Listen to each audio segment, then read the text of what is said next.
What's going on, everyone? Welcome back to the channel. We are your hosts, the Distorted Theorists. And Peter, we just got out of the theatrical premiere here at St. John's, Newfoundland Cineplex for James Gunn, Superman. We've been talking about this for quite some time, and I know that you want to get into this. But before we do, as always, if you want to support our channel and support our movie review journey, as always, if you want to support the channel, we do appreciate it. You would just take 1 second to hit that subscribe button, hit that like button.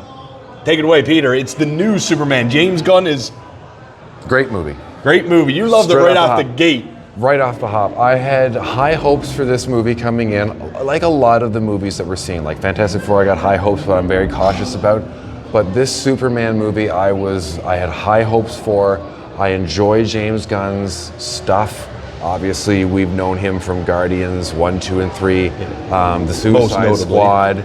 And I've been a fan of that stuff. And that was why I was so intrigued when, well, not even intrigued, it was just like, James Gunn's going to do the new Superman movie and he's the head of the new DCU. I was like, oh, this is going to be so interesting because he's so good at focusing in on the major characters that people know and love, but also finding the characters that people don't know anything about and be like, well, we can make this work. You may have never gotten some... The abstract. Yeah. So like in this movie, we had Mr. Terrific. Who the hell is that? I know Guy Gardner to a point. I know of Hawkgirl.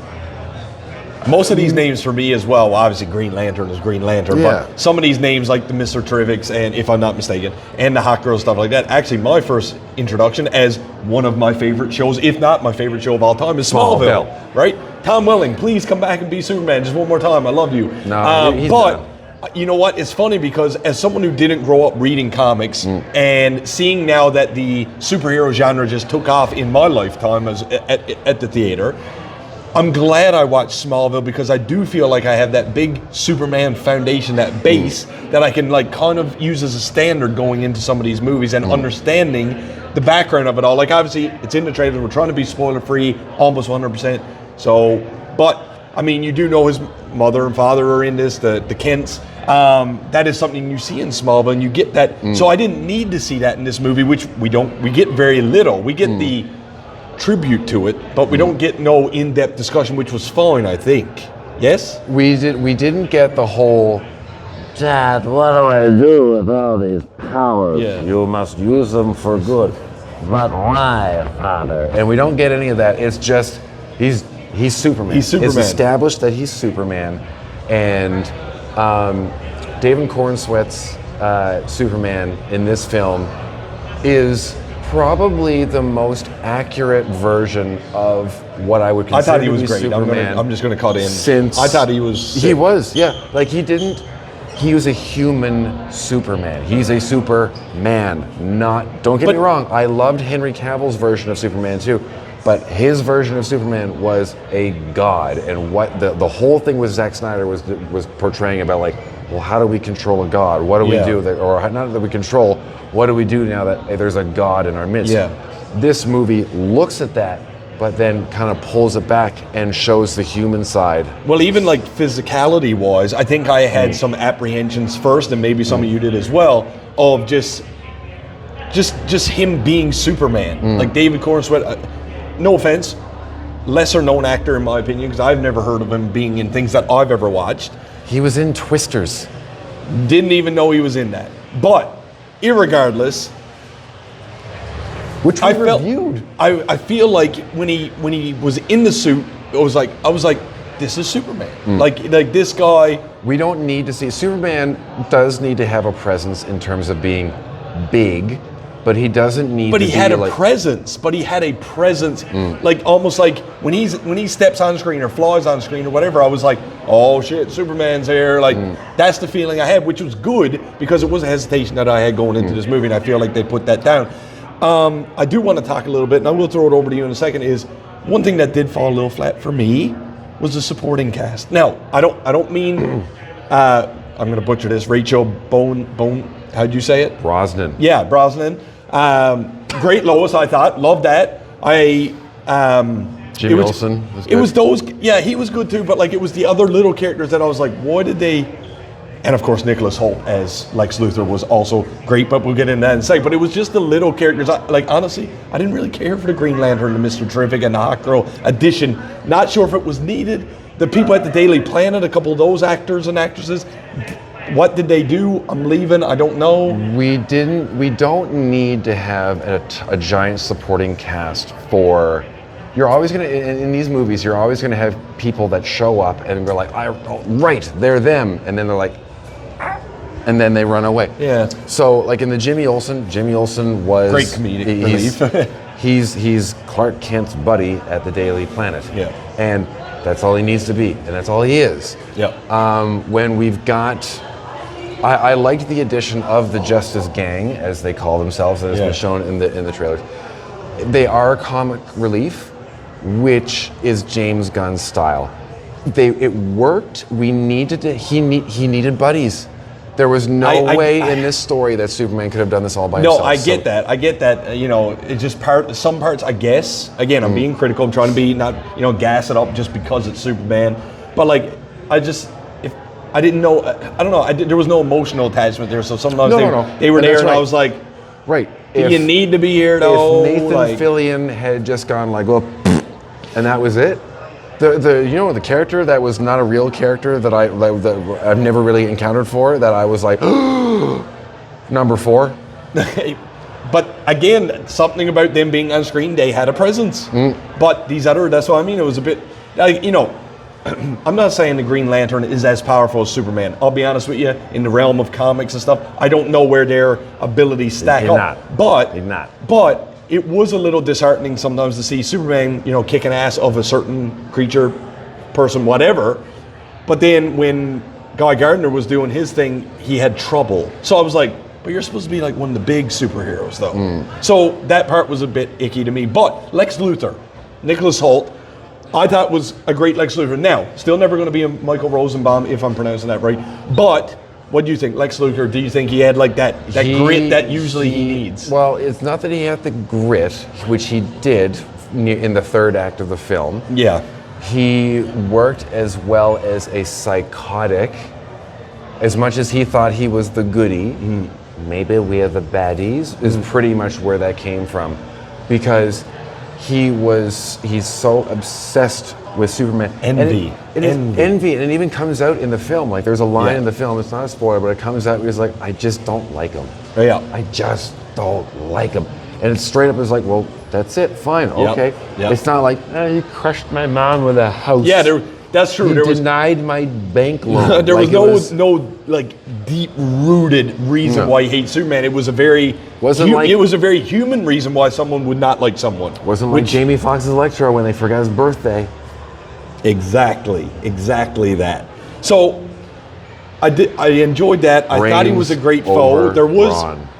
Brains over brawn, right? The old. I want to say saying, but I guess the question. Yeah. Adage. Crypto. I know you were going to talk about that. You literally took the words right out of my mouth. Crypto. Which had a different part that I didn't expect. I actually felt that he was not going to get as much screen time as he did, which was cool. But he also played just a bigger role than you would ever thought from the trailers letting on. So if you're a dog fan, I was a huge fan of, and the banter of those characters working with Crypto worked. And again, he's the Rocket. Yeah. Just without talking. That's it. I can't help but be interested. Like you said, James Gunn now has taken over this DC universe, doing everything with, was it Peacekeeper? Yeah. And the Justice League, if that's going to be part Blue Beetle. Peacekeeper, Peacemaker. Yeah, Peacemaker. Yeah. I didn't watch the show. John Cena. But I am now excited, just pivoting slightly away from Superman. I'm excited for what else James Gunn is going to touch. And you know what I mean? The other big heroes. How are they going to look? How are they going to jive with James Gunn's style now? We've got Supergirl coming soon, so we know that our Jason Momoa is Lobo. Yeah, our friend Lobo is going to be playing Jason Momoa in it. Yep. And they just did, it's not Swamp Thing, Clayface. They announced a new Clayface I am excited movie. for that. That sounded sick. And I would love to see how they're going to integrate, and everyone said he doesn't need to be there, but you need your Batman. Yeah. But exactly, how is Batman usually a a Tim Burton-esque character, and I'm going to go way back there. But how is James Gunn going to make Batman work? Oh, can you do these goofiness? Can you do those shots? You know what I mean? You think? Michael Keaton worked, and he was goofy. I guess. He was serious. When I in think of movies. goofy, I go back to Batman Forever with Jim Carrey as Riddler. Yeah, but, no, that was camp. That's not goofy. That's I camp. liked it. It's one of my favorite Batman But movies. something about this movie and something that's going to work well for audiences this year, and it right now it might not be tracking to be the biggest summer release, and even though I think it could be, it's not like the worldwide, and this is the number one. Yeah. I was telling Justin when we were waiting for the end credit scenes to be popping up, was I mentioned this in the Batman review. The way that James Gunn set this up as director. Now, he wasn't the DP, he wasn't the director of photography, but the way a lot of these shots worked, and on me, I felt like a kid. It actually, there were a couple of times where it was just that whole time warp, I was just like, oh my God, because it was so. There were so many scenes that there were these I could see that's a panel from a comic book. Yeah. That's a comic book panel right there. That's a full spread. There were camera shots. The specific examples I'm going to use is one was in a trailer. So again, not a spoiler, where someone thinks they're about to be crushed by a building and they don't get the inevitable squish and they look out and there's Superman holding up a building. Dun, dun, dun, dun. And it was just I could see right on the IMAX that full ratio of that's a panel. And there was another part where Lex Luthor is gesticulating wildly, and at one point he does this, and the camera is pretty much right at the end of his finger, and I'm like, I could see that as if the finger was the biggest part of that frame, and Nicholas Hoult as Lex Luthor's head was behind it, but the frame. But it captured it exactly how it was meant to be seen. It's not a movie about a comic book. This was a comic book movie on screen. And you know what else I liked, I guess, right out of comic books was, if I gotta say what my probably favorite thing of this whole movie was music. Well, that was good. But the action sequences, I felt like every fight, every thrown punch, every laser beam was oh shit, this is good. We didn't see fights like this in the Christopher Reeve era. I don't think you would get a fight like this anyway. No, you just got the whack kind of punches. Man of Steel did have the oomph, but this had the choreography and the oomph and just the edgier seatness, I guess, to it, if that makes sense. It had the weight. When Superman swung and hit what or whomever or he was tossing hitting, them around, or slamming through a building. You felt like you were being pushed into your seat. You felt your seat bounce. You reacted to hits and everything. And there were some guttural screams during some of those fight sequences. I remember, I won't specify specifically, but when they were just going boom, like that, and you were he's right there. Usually the beams are far away. The message, again, there's always, we know it's Superman. He's going to be fighting, but he has this internal struggle throughout the film that is resolved right at the beginning of the third act, I would say. Yeah. And it works well. It's an important message. It's a Superman message. Superman is the Boy Scout. He can do no wrong kind of a deal. Yep. And this message that comes out of it, even when he's at his darkest, it really and truly, it takes someone important to him to just go hey, and they just kind of oh wait, and it's a good message because it works for Superman. It can work for Justin sneezing on camera when I'm trying to bring out a point. But Peter, before we end this video and give our reviews or anything like that, I do have to ask, other heroes aside, Superman 2, where do you want to see something in the future? Where do you want to see this go? James Gunn, take James Gunn's way. We need the Empire Strikes Back. We need Dire Straits now. We need Ma and Pa Kent to be in trouble. I just totally said James Cornswet, by the way, David Cornswet. I was thinking James Gunn. We need something to really prove that he's not as invincible as he is, which is still shown in this movie. He's not a god. He does get hurt. He needs to heal. He's a product of humanity. Right. He is human. And So in the next film, that needs to be pressed. Yeah. He needs to be pushed to the brink. I do want to see something more now above Lex Luthor, sorry. Well, I'd like to see Brainiac. I'd like to see something. And I'm not like, Superman is not my wheelhouse. Yeah. I know like this much of the Superman universe. Yeah. But I need the Justice League. Because we're getting Lanterns as well. There's a show, so we might not just have Guy Gardner. We could. Well, have, that's the thing. Superman has effed up a lot of stuff right now, and have let things get a bit too far in this movie.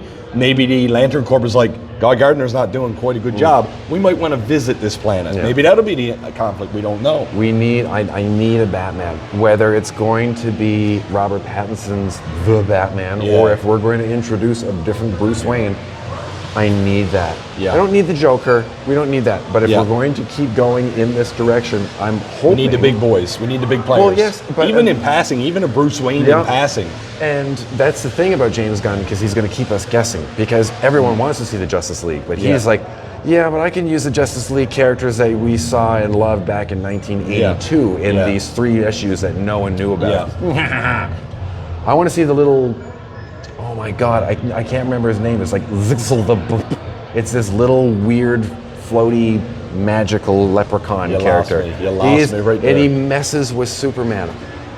There's a lot of characters that I could definitely see James Gunn working with. And he probably will. And he will. But we need to see Superman under the thumb of somebody. Yeah. Peter, as always, we're at the end of our video. Need to know, where do you want this video to sit? Where do you want this movie to sit in the rankings? I was like, what are you trying to say? You want me out of 10? Yes. 9. 9 out of 10. 9. Go see this. Go see this movie. Go see Superman. It is in IMAX. It is. I can't. It's not the best movie. I had fun. There wasn't a part of this movie where I was bored. I wasn't looking at my watch. I was like, I wonder how many end credit scenes there were. It kept me engaged throughout the entire thing. I felt like a kid. It was fun. 9 out of 10. It had just enough dialogue and story-drivenness that you weren't just watching a slugfest. There was some emotional moments that actually were coming from Superman and not the people around him. So you were invested in the character, and I think ultimately that is why the title is Superman. I personally going to give it about an 8 out of 10, just because Superman, like you kind of said, is not my amazing wheelhouse. I do believe I am looking a little more to the future for Fantastic Four. Just a little excited for that, but there's nothing bad about this movie. If you're a superhero lover, you got to get out and see it. Everyone's going to have issues with everything. This is what we're saying. Yeah.